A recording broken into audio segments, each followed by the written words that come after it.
Bonjour à tous, ici Ben Garneau et il y a maintenant un nouveau cratère sur le Soleil. Regardons un peu un extrait de cette vidéo de Claudia Albers. The sun's surface, you can see it here. It rises from the sun's surface and there's the crater there. And this is huge. Alors, vidéo mise en ligne le 4 juin. Alors, voici ce qu'elle dit. Il y a un renflement à la surface du Soleil. Alors, on le voit ici, c'est énorme. Et le cratère est justement là. Alors, c'est énorme. Comparons cette information-là avec les vidéos de Suspicious Observers, alors mises en ligne aujourd'hui le 4 juin. Alors, on voit le même cratère. Ça, c'est en date du 4 juin. Ok, le cratère est là depuis quand? Alors, on connaît la vitesse de rotation du Soleil, qui est d'environ 25 jours. Alors, prenons les vidéos de Suspicious Observers il y a 25 jours. Donc, nous reculons jusqu'au 10 mai et le cratère est encore visible. Maintenant, reculons encore de 25 jours, ce qui nous amène le 14 avril, et le cratère n'est plus là. Ici, j'ai mis deux images côte à côte, alors une image avec le cratère et sans le cratère. Mais je vais vous traduire la vidéo de Claudia Albers. Alors, le titre de la vidéo, c'est « Un énorme cratère sur le Soleil dû à la planète X ». La figure 1, ci-dessous, nous montre quelques images actuelles du Soleil. Les images ont été prises entre 171 et 173 Armstrong. Et dans les deux images, il y a une forme circulaire sur la surface du Soleil du côté gauche. Et ça ressemble à un impact de cratère. Et à la gauche de cette formation circulaire, il y a une autre formation qui semble être une élévation du sol à la surface du Soleil. Ça nous montre que le Soleil a une surface qui peut être déformée et assez solide pour garder une forme. Si le Soleil était seulement fait de gaz ou de plasma, ben des telles structures, ce serait impossible de les voir. Alors, figurant une image de Solar Dynamics Observatory en extrême ultraviolette entre 171 et 131 Armstrong le 4 juin. Maintenant, les cratères d'impact, comme j'ai montré dans l'article 192, le cratère d'Arizona était un sinkhole, a été créé par la planète X dans l'article 675. Alors, les dolines partout sur la Terre, impact de cratères et dolines, ce sont des dolines créées par l'approche de la planète X, les noyaux d'étoiles, près de la Terre. Alors, les dolines, ça serait formé par les noyaux d'étoiles. Stellar cores, c'est-à-dire les noyaux d'étoiles, c'est des systèmes de planètes et d'étoiles qui sont maintenant mortes, si on peut dire comme ça. Les dolines, c'est dû par l'interaction gravitationnelle qui prend place entre les noyaux d'étoiles et le noyau de la Terre à l'intérieur de la Terre.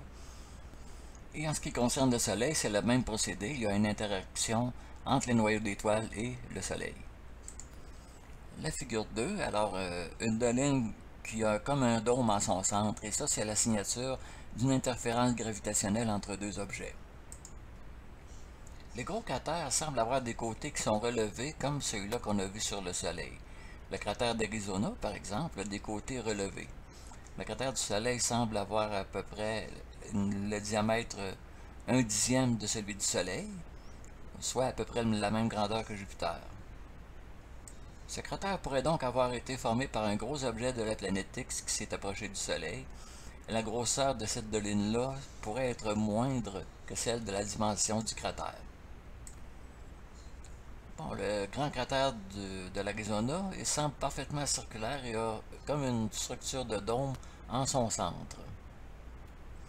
Bon, en conclusion, un très gros objet de la planète X semble avoir causé ce qui ressemble à un énorme cratère ou une doline à la surface du Soleil.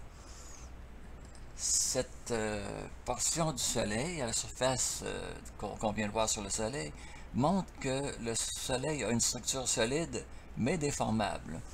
Et c'est pour ça que les cratères et les dolines demeurent en surface, tout comme ça se produit sur la Terre. Alors j'aimerais continuer avec quelques images de Suspicious Observers, la vidéo mise en ligne aujourd'hui, c'est-à-dire le 4 juin. Alors l'activité du Soleil, c'est tout à fait calme, absolument rien de spécial.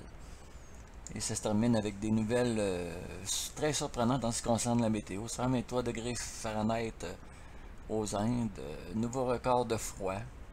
Alors, les records de froid côtoient les records de chaleur.